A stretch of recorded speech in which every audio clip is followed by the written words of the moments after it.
ট্রলারে করে বিশাল মেঘনা পাড়ি দিচ্ছে মানুষ। 2022 সালের 9 নভেম্বর আবার ফেরি সার্ভিস চালু হলেও সপ্তাহ না যেতেই বন্ধ।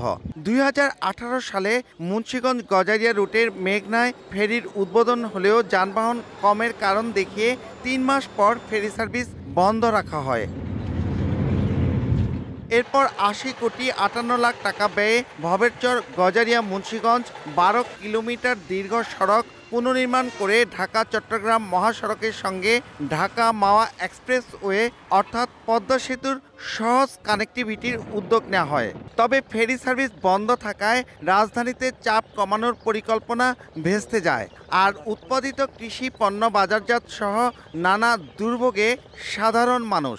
নদী পার হওয়া তো অনেক ঝুঁকির, অনেক সময় অনেক উত্তাল থাকে। মুন্সিগঞ্জ সদরের লোক, গজারিয়া, এই দুই জেলার লোকে, দুই উপজেলার লোকে আমরা বহুত অশান্তিতে আছি। আমাদের কথা চিন্তা করে সরকারকে উচিত ফেরিটা চালু করে দেওয়া। প্রশাসন বলছে ফেরি সার্ভিসটি আবার চালুর পাশাপাশি সেতু নির্মাণের প্রচেষ্টাও চলছে। আবারও কিভাবে ফেরি চলাচল চালু করা যায়, এর পাশাপাশি দীর্ঘস্থায়ী সমাধানের জন্য এখানে ব্রিজ নির্মাণ করাও সম্ভব কিনা সে বিষয়ে সরকারের পদক্ষেপ রয়েছে। ফেরি চালু হলে গজারিয়ার সঙ্গে জেলা সদরের সড়ক পথে দূরত্ব কমবে প্রায় 43 কিলোমিটার, আর ভবেরচর থেকে মাওয়ার দূরত্ব কমবে প্রায় 150 কিলোমিটার।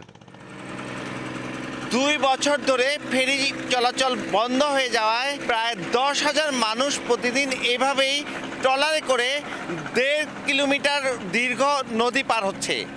মুন্সিগঞ্জের গজারিয়া থেকে নাসির উদ্দিন উজ্জ্বল, সময় সংবাদ।